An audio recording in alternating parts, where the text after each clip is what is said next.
Hey guys, welcome to Helpful Solutions. This is Google TV not turning on.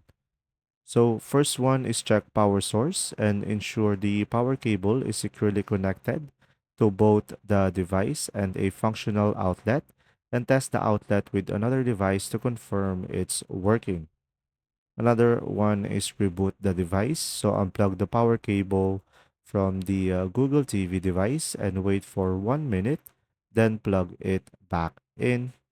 And now you could also verify HDMI connection to confirm that the HDMI cable is firmly connected to both the TV and the Google TV device, and switch to the correct HDMI input on your TV.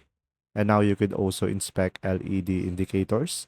So if the device has an LED light, check its status.